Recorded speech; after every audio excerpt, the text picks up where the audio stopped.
Bagaimana kabar kalian semua? Semoga dalam keadaan sehat selalu dan diberi kelancaran dalam segala aktivitasnya. Masih bersama saya Aya di sini yang akan menjelaskan alur cerita filmnya. Kali ini saya akan menjelaskan alur cerita film yang berjudul Hobbs and Shaw. Film ini berlatar 2 tahun setelah Dominic Toretto dan kawanannya mengalahkan Chipper pada The Fast of the Furious alias Furious 8. Hobbs and Shaw ini masih menawarkan nostalgia dan petualangan ala Fast and the Furious. Bagaimanakah kisahnya? Langsung saja tak usah banyak bacot, kita masuk ke alur ceritanya. Let's go!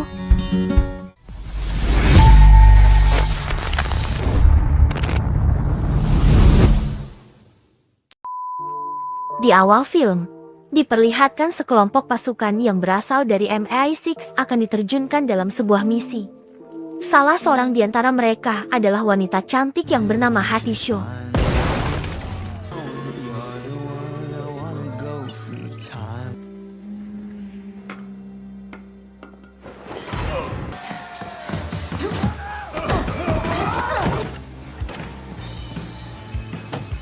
Sedangkan tugas Hattie adalah membuka sebuah koper yang berisi sampel virus berbahaya. Tiba-tiba, seorang penjahat bernama Brixton Lord datang dengan santuy untuk merebut kembali virusnya. Dengan sensor di lensa matanya, dia bisa membaca gerakan musuh. Bahkan dia dengan mudah melumpuhkan pasukan MI6 ini.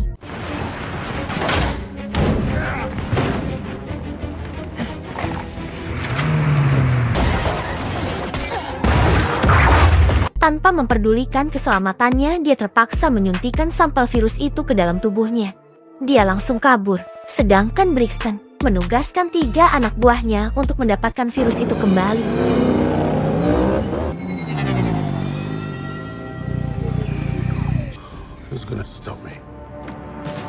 Dan inilah 2 aktor utama dalam film ini, yaitu Hobbs dan Shaw.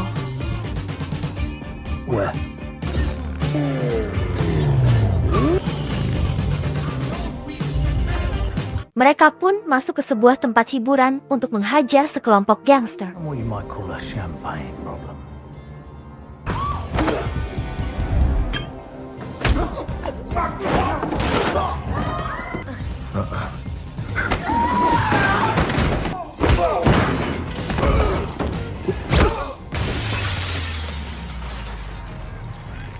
Kemudian memaksa pimpinannya untuk membuka mulut tentang keberadaan sampel virus yang diperebutkan oleh beberapa kelompok kejahatan.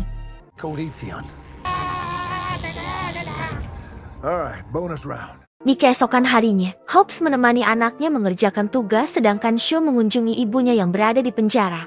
Terungkap Hattie adalah adiknya Shaw.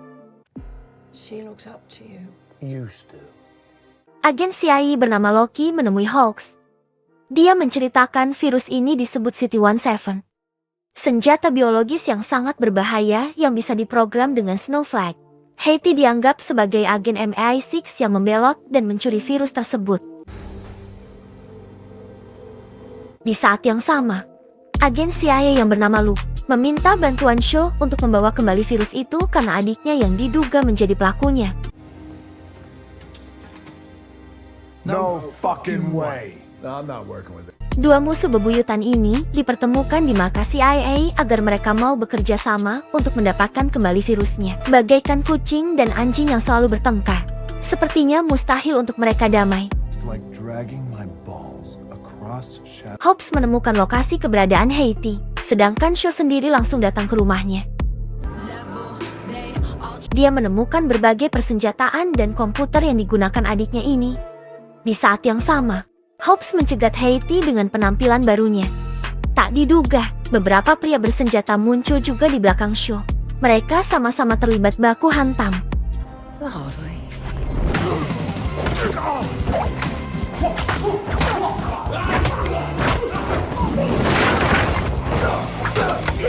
Hey, no.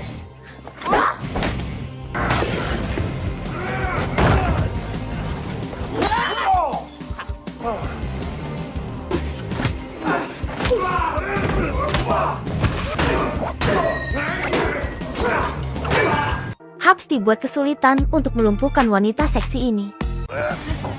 Alright, let's me and you have a little chat.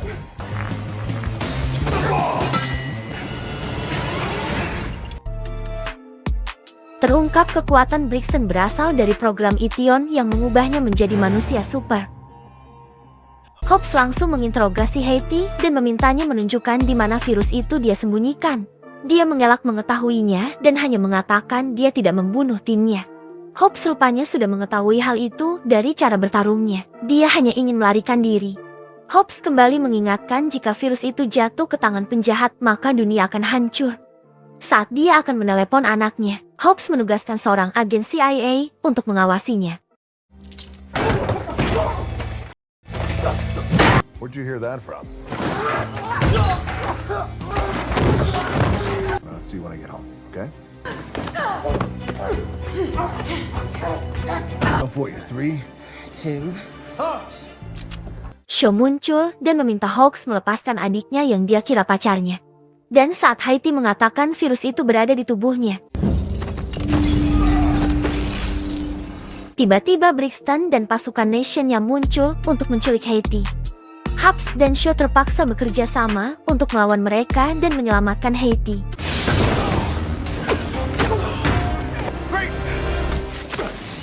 No one tells me what to do.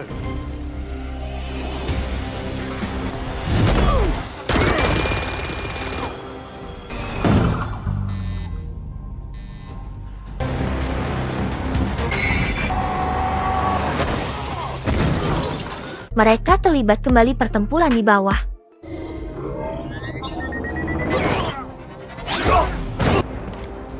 Deckard Shaw. It's been a long time. Terungkap dia pernah ditembak oleh Shaw sebanyak 3 kali sebelum dia masuk ke Ition. Karena Brixton bukan lawan sembarangan, Hobbs melempar peledak agar mereka bertiga bisa kabur. Shaw segera memacu mobilnya yang langsung dikejar oleh Brixton dan anak buahnya. Mereka mencoba melumpuhkan pemotor rusuh ini.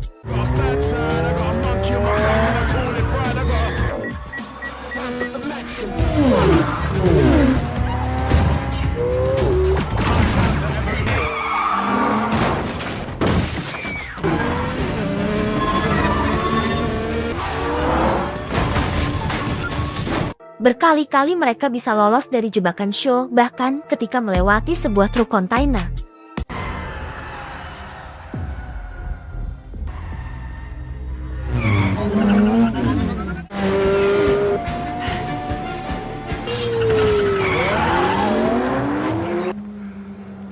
Going to war then. Dia kembali ke markas Ition dan meretas seluruh saluran media di jagat raya agar menayangkan berita tentang Hobbs dan Shaw sebagai buronan CIA. Tak hanya itu, Etienne berambisi untuk mengendalikan dunia di tangan mereka dan membasmi mereka yang lemah. Hobbs dan Shaw kembali berdebat dan membuat Haiti kesal dan hendak pergi untuk mencari orang yang bisa mengeluarkan virus dari dalam tubuhnya. Ternyata, Hope sudah mendapatkan identitas si dokter virus. Mereka langsung bergerak untuk menangkapnya. Direktur Rishon menugaskan Brixton untuk membujuk Hope and Shaw agar mau bekerja sama. Namun sepertinya Brixton lebih memilih untuk memusnahkan mereka. All for the cause. Dokter ini diminta mereka untuk mengeluarkan virusnya dari tubuh Haiti. Dia tidak bisa menolongnya karena virus itu akan membunuhnya dalam waktu 12 jam lagi. Setelah itu, virusnya akan mengudara dan seluruh dunia akan terkontaminasi dalam seminggu. Dia telah dibohongi oleh Tion yang mengemban misi menyelamatkan dunia. Dan hanya ada 2 pilihan untuk mereka, yaitu membakar Haiti hingga menyisakan abunya, atau segera membawanya ke markas Tion karena di sanalah terdapat sebuah mesin yang bisa mengeluarkan virus itu dari tubuh Haiti. Shaw mengajak Hobbs dan adiknya terbang menuju Rusia karena mereka dianggap sebagai buronan. Dia membuatkan identitas baru. Saat berada di bandara, Haiti dan Shaw dengan mudah melewati petugas imigrasi. Namun jahilnya Shaw memberi nama Hobbs dengan Mike Oxmow yang artinya si jagurnya kecil. Hobbs sempat dipermalukan dan ditahan petugas hingga dia dapat lolos kembali dan menaiki pesawat. You are an asshole. Tervirus terkejut karena Brixton berhasil menemukannya. Please let me go.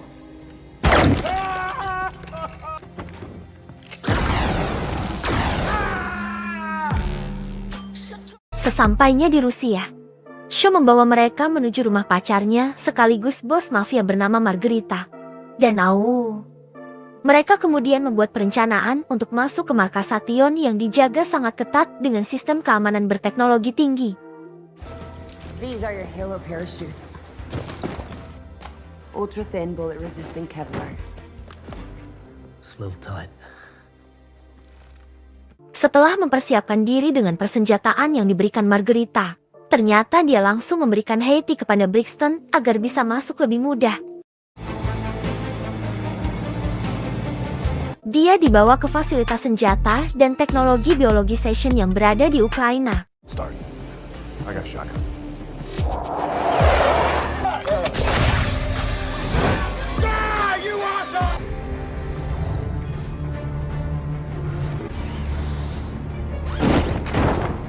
Haiti hendak diekstrasi untuk mengeluarkan virusnya.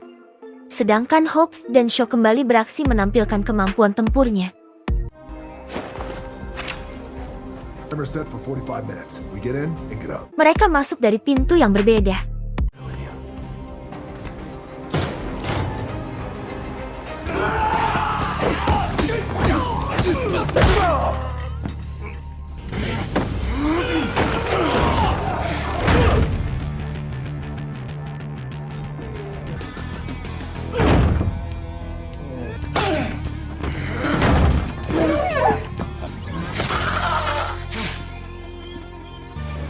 Enter corresponding match.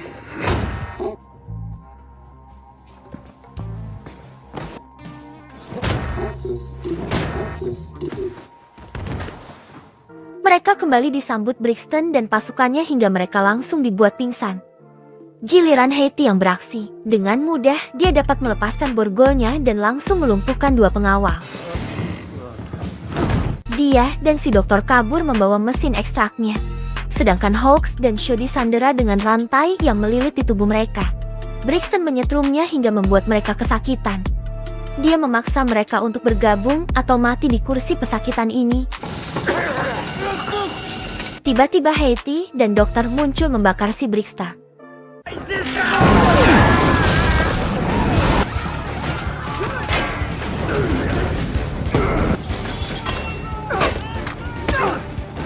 Baku hantam kembali terjadi. Shaw dan Hope segera membawa sebuah mobil agar Haiti bisa melompat ke atasnya.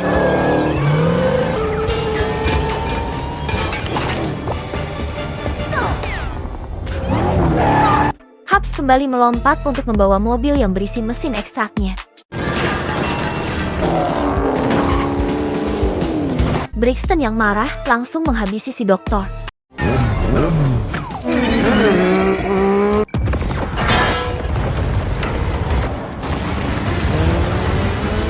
Engage drones. Brixton dan anak buahnya langsung mengejar. Route to intercept.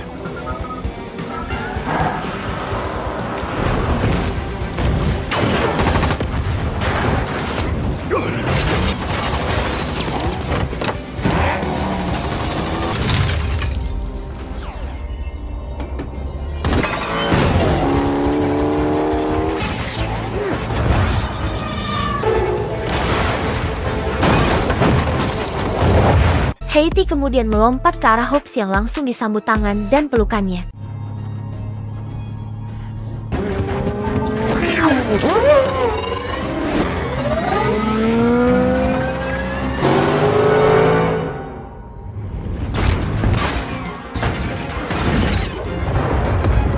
Shaw ikut naik ke dalam truk yang diikuti Brixton.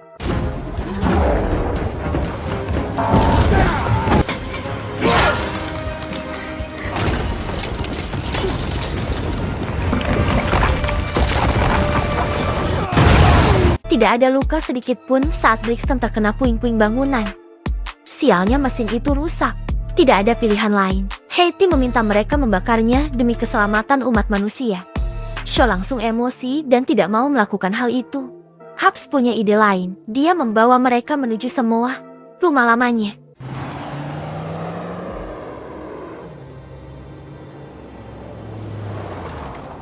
Dia mendapat pukulan dari saudaranya yang bernama Jonah karena menganggap Hope seenaknya datang setelah 25 tahun dia pergi. To this house, you betrayed our family. bring shame on our... Namun ibunya selalu menyambut kedatangan anaknya ini. I miss my baby boy. But look at you, all scared. Sementara itu, Brixton dan pasukannya segera meluncur menuju semua untuk mengejar mereka. Selain meminta Jonah memperbaiki mesinnya, ibunya Hobbs menunjukkan persenjataan jadulnya, pusaka keluarganya untuk melawan pasukan meteor. Wanna fight with this? I'm gonna fight with this. Got it. We're gonna need a lot more. We're never gonna survive that firepower. Agar pertarungan seimbang, Haiti akan meretas sistem persenjataan mereka. Persiapan pun dilakukan dan zona pertempuran berada di dekat tebing.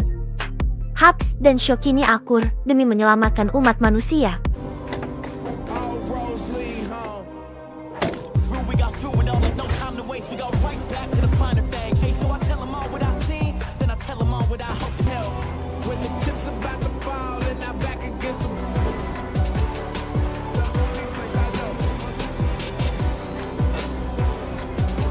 Sebelum tibanya pertarungan, Hawks dan Happy melihat matahari terbenam untuk terakhir kalinya jika mereka tidak selamat. Dan ahem au. Jonah akhirnya berhasil memperbaiki mesin tersebut. Proses ekstraksi virus di tubuh Haiti dilakukan dan butuh 30 menit untuk prosesnya berlangsung.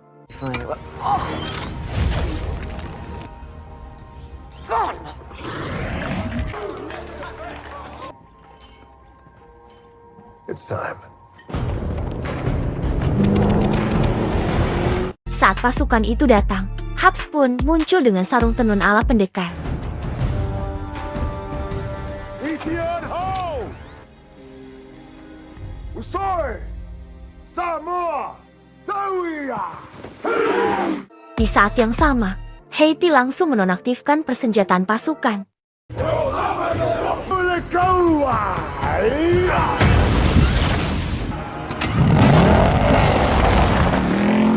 Shaw langsung mengelilingi mereka dengan kobaran api.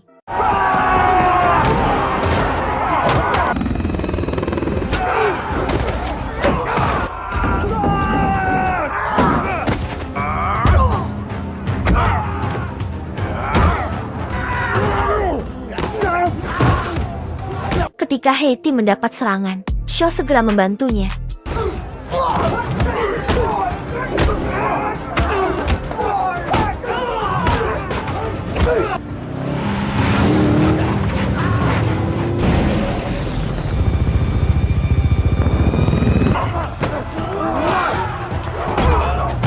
Brixton membawa Haiti naik ke helikopter tempurnya.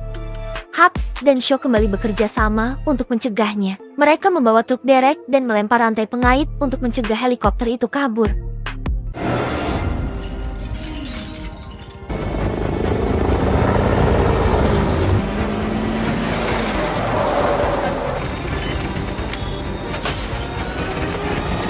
I have a day off.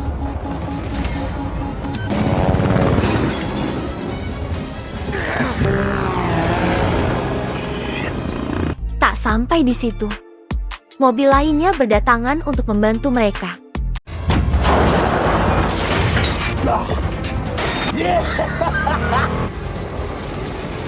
Hell yeah, Usos! Brixton menggiring mereka agar terjatuh ke dalam jurang. Untungnya mobil-mobil tua ini sudah dilengkapi dengan nose, membalikan kembali keadaan hingga Brixton kewalahan. My turn. Incoming!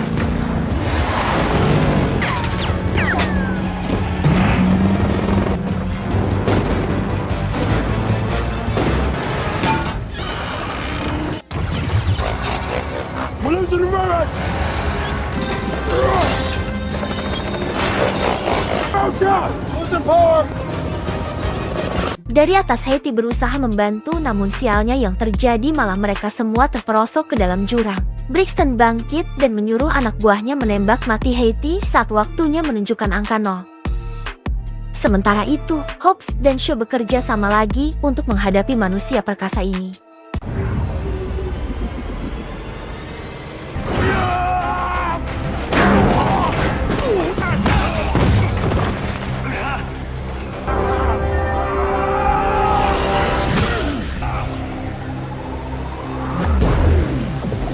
Di Di awal pertarungan, mereka dibuat kewalahan hingga mereka menemukan teknik untuk menjatuhkan Brixton.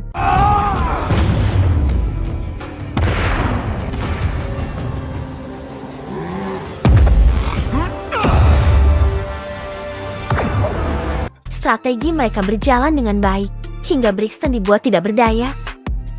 Di sisi lain, Hetty berhasil membunuh anak buahnya.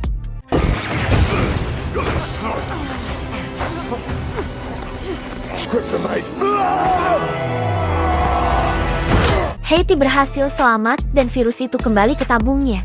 Shaw tidak mau membunuh Brixton karena mereka masih punya hati. Ribuan penduduk Semol berdatangan untuk membantu keluarga Hawks. No machine will ever beat that.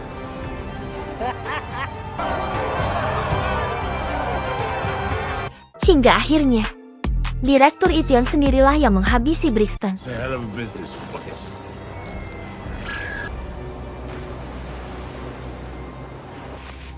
Brixton never really lived up to our expectations. Meskipun tidak jelas siapa sosok dia sebenarnya. You're on our radar now. And you're on ours. Dan setelah itu, film pun berakhir. Oke guys, bagaimana menurut kalian alur cerita film dari Hobbs and Shaw ini? Menurut saya, dari awal sampai akhir film tidak ada bagian cerita yang benar-benar berkaitan dengan seri film Fast and the Furious. Hanya ada penjelasan yang sangat sedikit tentang karakter Hawks dan Shaw. Diketahui, mereka sempat berada di kubu yang berbeda dalam seri film Fast and the Furious sehingga sulit bekerja sama. Seperti ketika pertama kali dipertemukan dan dijelaskan bahwa akan bekerja sama dalam satu misi. Keduanya saling ejek, masing-masing merasa paling hebat di antaranya dan menyombongkan hal-hal yang sudah pernah dilakukan. Dan tentunya kemampuan Mamang Jensen dan Mamang Jason Statham. Dalam film laga memang sudah tidak diragukan lagi. Hampir setiap pada adegan laga mereka tampil dengan baik. Oke guys, cukup sekian alur cerita film ini. Mohon maaf bila ada kata-kata yang kurang berkenan di hati kalian. Mohon dimaafkan ya. Dadah.